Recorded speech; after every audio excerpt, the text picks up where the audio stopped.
हमने आपको कहानी के पहले भाग में दिवाकर के बारे में बताया था, जो बहुत आलसी किसान था। दिन भर शराब के नशे में पड़ा रहता था। एक दिन शराब के नशे में रोटी बनाते समय उसका हाथ जल गया। फिर वह एक लड़की को खरीद कर लाया और उससे शादी कर ली, लेकिन उसकी आदतें नहीं बदली। उसको उसके भाइयों ने भी छोड़ दिया था। अब कहानी को आगे बढ़ाते हैं। दिवाकर के घर में सुनीता के आने के बाद खर्चे बढ़ गए। इसी दौरान उसने 2 बच्चों को भी जन्म दिया। दिवाकर के पास पहले से ही खेती थी। उन्हीं खेतों को बेच कर खाता रहा था, लेकिन बेचकर खाने से तो सोने का पहाड़ भी कम पड़े। फिर दिवाकर के खेतों की बात ही क्या थी। एक दिन ऐसा आया जब दिवाकर के पास बेचने के लिए कुछ नहीं बचा और उससे अब नया कोई काम होने वाला नहीं था। और सच तो यह है कि गांव में नया काम करने की कोई संभावना भी नहीं थी। जिंदगी भर बैठकर खाने वाला आदमी शारीरिक परिश्रम वाला काम भी नहीं कर सकता था कि मजदूरी करके अपने लिए 2 रोटी कमा ले।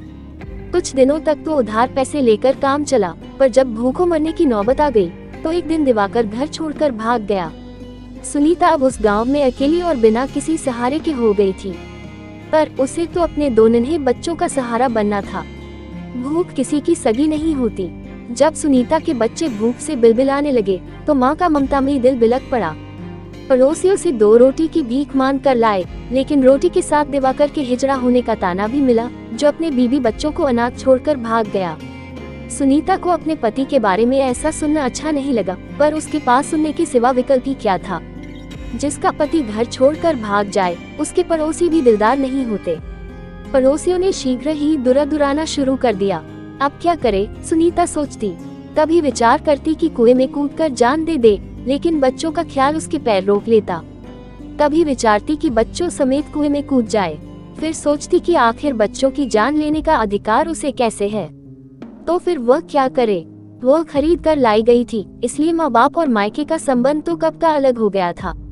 वह एक ऐसे वृक्ष की भांति थी जिसे जड़ से उखाड़ कर छोड़ दिया गया हो।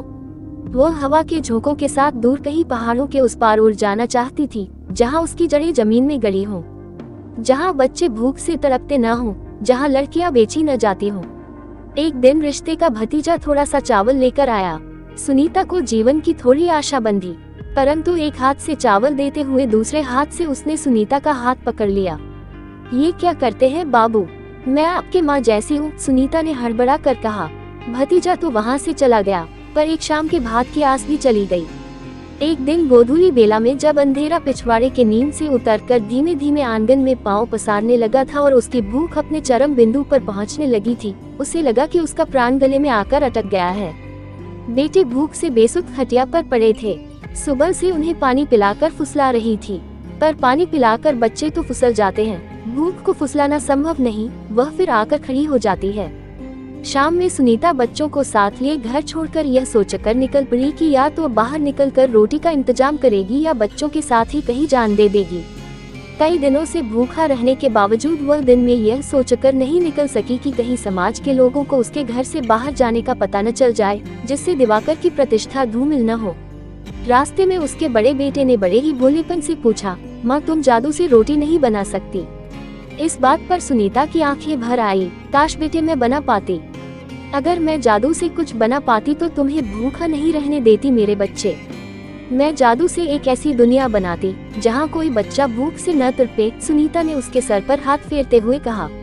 सुनीता के गांव से निकटवर्ती कस्बे की दूरी 4 किलोमीटर थी। भूख से बेहाल सुनीता कस्बे के बस स्टैंड तक पहुँचते पहुँचते निढाल हो गई। सड़क किनारे गड़े नल से पानी पीकर वह वहीं एक झोपड़ीनुमा होटल के बाहर कटे वृक्ष की भांति गिर गई। मानसिक रूप से बटोरी गई सारी शक्तियां मानो टूटकर बिखर गईं। घास जब तक जमीन में अपनी जड़ से जुड़ी रहती है, तब तक बड़ी से बड़ी आंधियां भी उसका कुछ नहीं बिगाड़ पाती, लेकिन जड़ से उखड़ते ही घास तिनके में तब्दील होकर उड़ जाती है। रात का अंधेरा गहराने लगा था। छोटे से कस्बे से इस समय किसी भी सवारी गाड़ी के खुलने की अब कोई संभावना नहीं थी। थोड़ी देर में जब उसने जरा होश संभाला तो देखा कि बच्चे भूख से बिलख रहे हैं। छोटा वाला तो एकदम अधमरा सा हो गया है, वह रो भी नहीं पा रहा था। उसकी आंखें उलटने लगी थीं।